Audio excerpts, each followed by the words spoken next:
It's that brown guy. I'm back with another video because I feel like talking and I like the sound of my own voice. The Nintendo Switch is now out and everyone's going mental over it for all different reasons. Some people are having an amazing time with Zelda. Others don't own the console, but they are more than likely going to be sharing their opinion about how bad it is. Oh, the Joy-Cons mashed up. Oh my god, the screen gets scratched up by the dock. Oh my god, sometimes people's screens get mashed up and it screeches. And this is stupid. And you got people who own it are like, this is the best console ever. I could play Zelda around my parents' house when I go around my parents' house. And I could go play it at the bus stop while I'm waiting for a bus. I can take it into my job interview and play my Switch in the job interview, and the boss will be like, well, you got a Switch, I'm going to give you a job. And you're going to be like, damn right, and I shut the hell up. Got to finish this boss. So there's all different sides of this thing and everything, you know. And I'm kind of in the middle of everything. Because everyone's like, I'm being asked quite a lot, oh, what's your thoughts on the Switch? How are you finding it? Is everything cool? And it's like, I'm like, well, yeah, and no. There's a few issues with it that I've got. The main issue I have right now is my Joy-Con. The left Joy-Con issue is affecting me, whereby it just loses connectivity or it lags and the control sticks, so to speak, on the game. So I'm pushing forward and then maybe I'm pushing back now, but Link is still running forward. And it's like there's an interference between my Joy-Con and the Switch console, which is kind of annoying. But if I kind of sit in a certain way, it doesn't really have an issue anymore. But it's stupid. But what I thought I'd like to do is take a look at everyone's opinions on both sides of the plane, and I'll give you my opinion because obviously that's more important than the other people's. So yeah. So the first issue I'll talk about is the one that I talked about just now, the Joy-Con issue. So you got one side of the people who are saying like, oh, that Joy-Con doesn't work properly, it's stupid. You have to take it apart, solder it, and put a new antenna inside of it. That's stupid. And then you got the other people that are like, well, it doesn't affect me, so it's not really an issue, is it? And it's like, well, okay, cool. The fact that there's an issue that affects a number of people, and it's not something that is like, I don't know if it's isolated or not, but it seems like every Joy-Con, left Joy-Con, can have an issue with it depending on how far you're sitting away from your Switch and whatever the what kind of interference you have between yourself and the Switch and whatnot. If you've got like an aquarium next to your Switch, who the hell has an aquarium next to their Switch? I don't know, whatever. Obviously, the thing is, Nintendo's mentioned it specifically. Don't put it near an aquarium. How did they even think to test that? Did they test it with other household things that you might have, like I don't know, a vacuum? Don't put it near a vacuum. Don't put it next to a bread maker. I don't know. Whatever. The thing is, yeah, this like Nintendo needs to address this properly. They can't just be like, yo, don't put your console next to other things that can affect the connectivity. It's like, I don't want to live in a freaking concrete room with just me and my Switch. Forget that. Then you got stuff like, oh, people are saying, well, doesn't affect me. That's cool, it doesn't affect you, whatever. Don't go around by debunking everyone else though, just because it doesn't affect you. I'm telling you it affects me. Therefore, I win that particular opinion. I don't know. The other issue we got is the dock scratching the screen. So you got people saying, "Oh, the body you take it out of the dock and it scratches the screen. That's stupid." Yeah, you're right. That is stupid. That's a pretty bad. That's a bad design. That needs to be addressed. And then you got people saying, "Oh, well, maybe you shouldn't be jamming your Switch in and out of the bloody dock and it won't mash up and everything like that. It's your own fault for mishandling your Switch and being really aggressive with it." It's like, no, that's not. That's not an excuse. I don't think people are doing that. If they are doing that, well, they deserve to get their shit mashed up. But I don't think that's what's happening. I am like, whenever I take my Switch out of its dock, it's like I'm in a movie and I'm trying to defuse a bomb that has got like a proximity sensor on it, and I'm being very careful with everything. It's all sweat dripping from my forehead and everything. I've got my wife next to me dabbing my forehead with a bloody cloth to make sure I ain't sweating into the bloody dock and all that kind of nonsense. So there's that.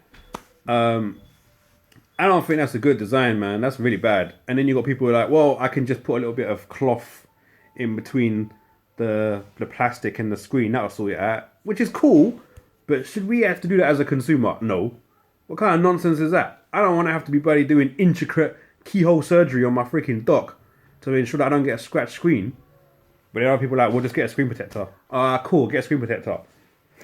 Unless in fact there's that issue whereby if you've got a screen protector, then a specific type of one, I think the Hori Premium screen protector, Well, then when you play that with the fucking console, it gets too hot and it bloody melts the screen protector off, or it stops it from being stuck to the screen. What the hell is going on? Did no one test anything for this console? I don't know, man. And yeah, I love the console because Breath of the Wild is like amazing. I don't understand. I can't even explain unless you've played it. You don't. I don't explain anything to you. But if you haven't played it, you're missing the hell out. But that game is freaking amazing. Another thing that's been going around on the world of the internet, which is baffling the fuck out of me. Why are grown ass people putting game carts in their mouth? Where's the benefit of doing that? There's no need for that to be done. You're not performing some sort of like duty for the rest of the world. Oh, don't worry about this, everyone. I'll put the game cart in my mouth and tell you how it tastes. I don't care how it tastes. It's not like I was gonna buy it and be like, I wonder what this tastes like. Oh, I'll give a piece of bread or something. Put it in the frying pan, might be all quite tasting it, delicacy and whatnot. Why don't I just wash it down with the bloody liquidized Blu-rays from my in PS4? What is this? Come down with me or something. It's nonsense. It all started because of one guy, I think, from Giant Bomb. He just randomly put it in his mouth. And he's like, oh, that tastes disgusting. Oh, it's disgusting. Oh, I wonder why it tastes so disgusting. Maybe because it's not meant to go in your bloody mouth. Stupid. And then once that happened, everyone was like, yo, we need to get some clicks for our website. Has anyone got any ideas of what we should do? We can't just do another unboxing video. Everyone and their buddy mum's doing that, especially on YouTube. We could just write a hands-on preview about what the hardware's like. Maybe get some intricate details in there. We don't have to resort to doing an unboxing. What's the point of doing an unboxing video when there's already 1,000 out there? Let's do something different. Let's maybe just write about the console, how we think it's going to be, but the potential in the future, or we could just do, I don't know, like opinion piece of what we think about the game and whatnot. That's not a good idea, actually. I don't know, man. That seems like a lot of work. What's going on the internet? That guy from Giant Bomb put the cartridge in his mouth. Tastes disgusting. Right, everyone, get your fucking Zeldas out, whack them in your gob, and I want like 1,000-word opinion piece about the taste of it, what you got going on in your mouth when you put it in your mouth. What? Who? Grown ass people. And then someone was basically like, yo, Nintendo, yeah, basically, why does the game carts taste so bad? And Nintendo were probably like, the fuck are these people, what? Are they actually asking this kind of, what? And then someone from Nintendo was like, yeah, basically, we put some sort of like bitter agent on the cart to stop children from putting it in their mouths and potentially swallowing it, because the carts are so small. So that's why we did that. Done. And then everyone was like, they put bittering agent on the cart to stop kids from putting it in their mouth. Oh, I gotta try that out myself, man. What?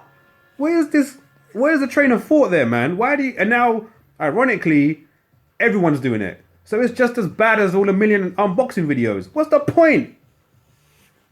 People are actually asking me when I got my Switch, oh, are you gonna put the game cart in your mouth? And I'm like, excuse me, what? Why would I want to do that? For what benefit? How is that going to further my life or enhance the enjoyment of the overall Switch experience? It's not. I'm going to end up with a very bitter taste in my mouth. Idiots. You idiots out there.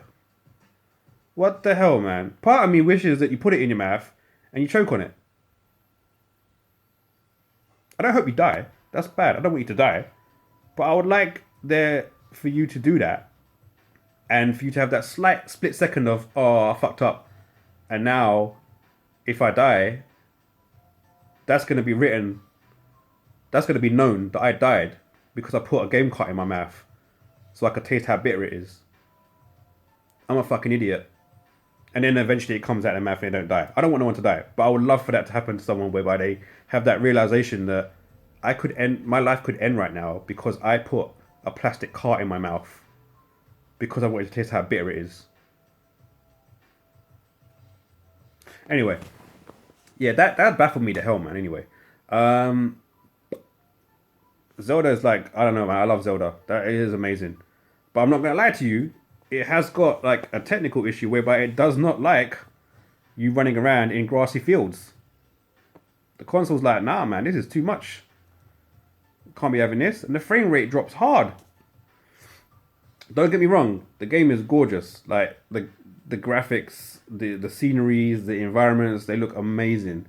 Part of me thinks that the game itself enjoys the scenery so much that when you go into areas with like loads of tall grass and shit, the game's like, whoa, let me just slow down and appreciate what this grass right here. And it literally slows down to appreciate itself. Meanwhile, I'm like, yo, this is not steady frame rate. I get immersed in this game, but when that happens, it takes me out of it. It's not a it's not a game breaker for me. Like it's just one of those things where it's like that's kind of annoying, but you deal with it. But yeah, other than that, it's been a very interesting launch, man. People were just divided all over the place.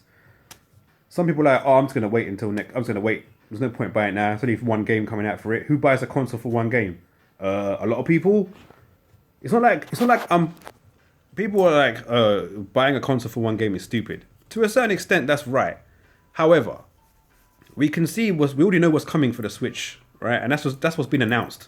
There's still more things that haven't been announced yet. E3 is just around the corner, so to speak. There'll be more announced it.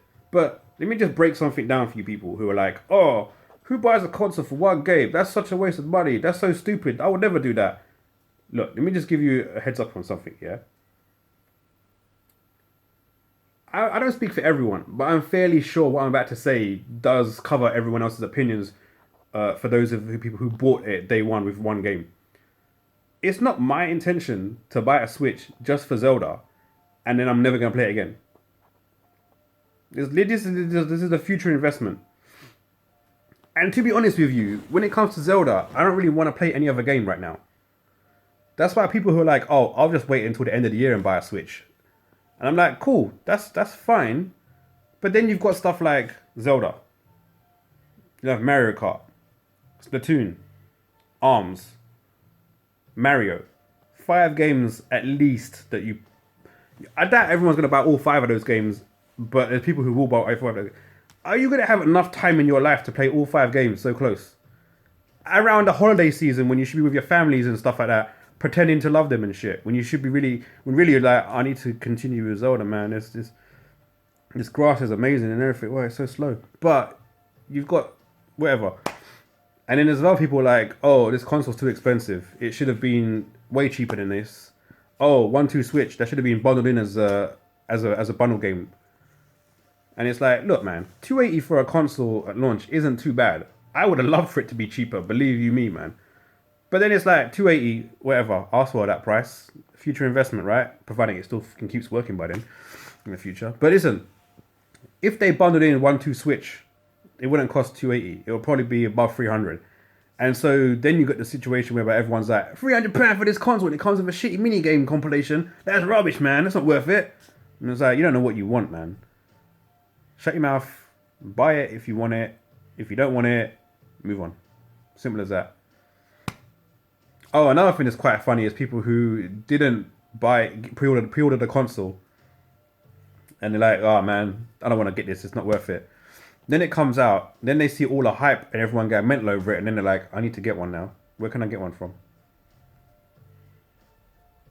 I have a friend that did that, and now they haven't got one, and now they're looking for one, and they haven't. There's none available, unless you want the grey one. Grey one's rubbish, by the way. I prefer the neon color because it's cool. Flashy. Well, why not? Anyway, I've waffled on way too much, and if you're still watching this, wow, you must be really bored, or you've left, and the video's still running. And if you have done that, well, thanks for the view, I suppose. You can't hear any of this because you've obviously walked away, but whatever. Please like, share, subscribe, dislike, I don't care. If you want to dislike, leave a comment and tell me why you disliked it, so I can pretend to care. If you liked it, tell me why you liked it. Because I do care. Oh, and share everything. Like, my last video is, like, amazing. Share that with everyone. Share it with your mum, dad, brother and sister if you've got one, grandma, all that nonsense. Just do it. Tell everyone. Spread the good word about me. And they'd be like, "What are you talking about?" And you'd be like, "It's that brown guy." Anyway, I'm done waffling. I need to eat some food. Peace out.